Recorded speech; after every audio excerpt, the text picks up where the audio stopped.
சின்னதாக ஒரு grooming video பார்க்கலாமா? ஃபஸ்ட்டு வந்து மாய்ஸ்சரைசர். இது வந்து டாக்டர் ஷீட்ஸோட கோஜிக் அண்ட் கேசர் அந்த பிராண்ட் தான். Kesar kojic acid moisturiser cream. இது வந்து எனக்கு வந்து கோஜிக் ஆசிட் தான் என்னோடய ஸ்கின்னுக்கு வந்து செட் ஆகும். ஸோ நான் எல்லாமே கொஞ்சம் கோஜிக் ஆசிட் இருக்கிற மாதிரி பார்த்து தான் வாங்குவேன். ஏன்னா அதுதான் என்னோடய ஸ்கின்னை வந்து பிளாக் ஆகாமல் பார்த்துக்கும். ஸோ அதனால் வந்து நான் மேக்ஸிமம் இந்த மாதிரி கோஜிக் ஆசிட் அந்த இதில் தான் நான் எதுனாலுமே வாங்குவேன். எஸ்பிஎஃப்மே என்கிட்ட கோஜிக் ஆசிட் தான் இருக்குது. நான் சோப்புமே கோஜிக் ஆசிட் வச்சு தான் யூஸ் பண்ணுவேன். இப்போ வந்து நம்ம வந்து க்ரூமிங் பண்ணிக்கலாம். ஃபஸ்ட்டு மாய்ஸ்சரைசர் அப்ளை பண்ணணும். கொஞ்சோண்டு எடுத்து கொஞ்சமாகவே போதும் எனக்கு. இந்த மாதிரி எங்கெல்லாம் எனக்கு கொஞ்சம் இந்த மாதிரி ஏரியாலலாம் கொஞ்சம் ட்ரை ஆகும். எங்கெல்லாம் எனக்கு ட்ரை ஆகுமோ அங்கெல்லாம் நான் இதை வந்து அப்ளை பண்ணிப்பேன்.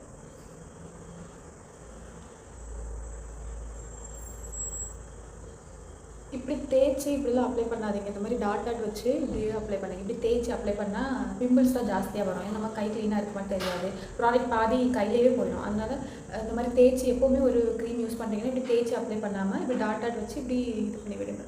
அது நல்லா தான் இருக்கும். அதுக்கப்புறமா சன்ஸ்க்ரீன்.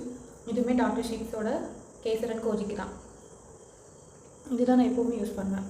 இது கிட்டத்தட்ட நான் ஒரு 5 இயர்ஸ்க்கு மேலவே நான் இந்த பிராண்ட் தான் யூஸ் பண்ணிகிட்ருக்கேன். வேறு நிறைய ட்ரை பண்ணியிருக்கேன். ஆனால் வந்து ஸ்கின் வந்து எனக்கு பிளாக் ஆகிற மாதிரி இருக்கும். ஸோ அதனால் நான் வந்து அதெல்லாம் யூஸ் பண்ண மாட்டேன். யூஸ் பண்ணுவேன், அதுக்கப்புறமா திருப்பி இதுக்கே வந்துடுவேன். இந்த மாதிரி நெக்குக்கெலாம் வேணும்னா நெக்கு கூட போட்டுக்கலாம். நெக்குக்கெலாம் நான் வந்து வேறு பாடி லோஷனில் இருக்கிற மாதிரியான எஸ்பிஎஃப் தான் நான் வந்து யூஸ் பண்ணுவேன். ஃபேஸுக்கு மட்டும் நான் வந்து இது தான் யூஸ் பண்ணுவேன். இப்போ வந்து நெக்ஸ்ட்டு நம்ம என்னென்னா ஐஷேடோ. இந்த நியூட் பேலட்டு இது வந்து நான் ரொம்ப கம்மி ரேட்டுக்கு ஃப்ளிப்கார்ட்டில் வாங்கினேன். ரொம்ப கம்மி ரேட்டு, பல வருஷமாக இதை வச்சுருக்கேன். இது இப்படி நாஸ்தியாகி உடஞ்சி போயிருக்கு.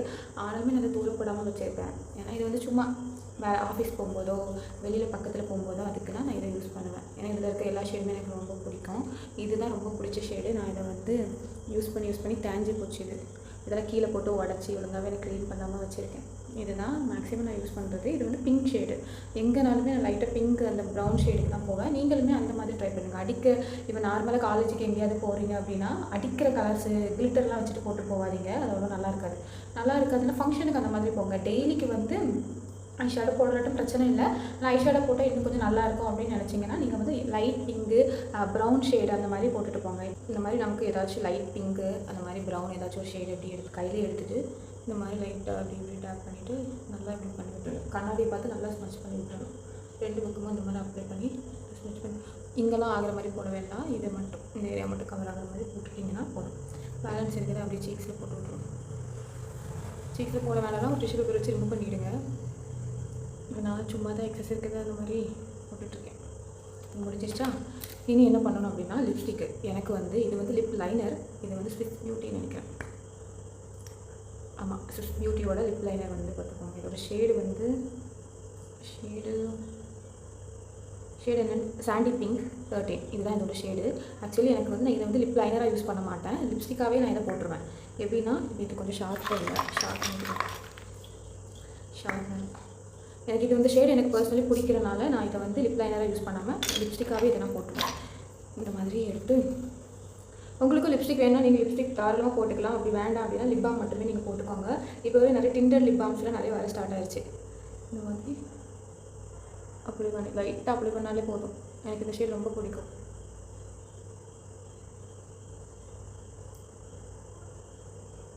லைட்டாக அப்ளை பண்ணி இந்த மாதிரி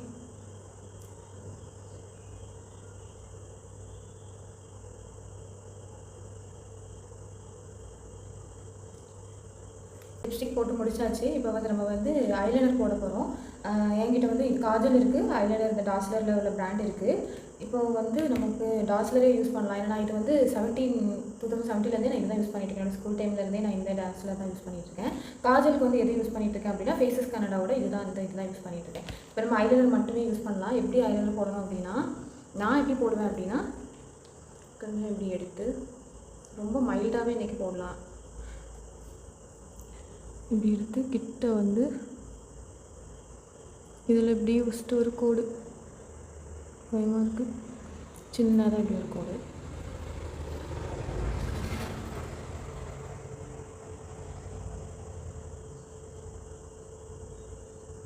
இந்த மாதிரி தான் நான் ரொம்ப குட்டியாக தான் போடுவேன். எனக்கு இந்த மாதிரி போடுறதுலாம் பிடிக்கும். லைட்டாக இது எனக்கு இதில் வரல, நான் கண்ணாடியில் போட்டுட்டு வரேன். லைட்டாக ஃபஸ்ட்டு இந்த எட்ஜில் ஒரு போடு, அதுக்கப்புறமா உள்ளேருந்து இப்படி இழுத்து விட்டுறணும். இது 2 பக்கமே ஐலைனர் போட்டாச்சு. இது தேவைப்பட்டனா போட்டு, அதுவுமே இந்த லாஸ்டர் வச்சு நான் போட்டு வச்சுப்பேன் இந்த மாதிரி குட்டியாக. இவ்வளோ தான் என்னோடய க்ரூமிங்கே, இவ்வளோ தான். அப்புறமா பர்ஃப்யூம். இது வந்து அக்வாலாஜிக்காவோட டியூ ஃப்ளோரல் கிஸ். இந்த இதுதான். இதை வந்து கையில் கொஞ்சம் இப்படி போட்டுப்பேன். அப்புறம் எங்கெல்லாம் தேவையோ நெக்கில் கொஞ்சம் இந்த மாதிரி. அவ்வளோதான். இதை என்னோடய க்ரூமிங். ஹேர் ஸ்டைல் வந்து இப்படி சம்டைம்ஸ் இப்படி வச்சுப்பேன், அப்படி இல்லைன்னா சும்மா ஏதாவது இப்படி வச்சுட்டு போக வேண்டியதான். இதுதான் என்னோடய ஃபைனல் க்ரூமிங்.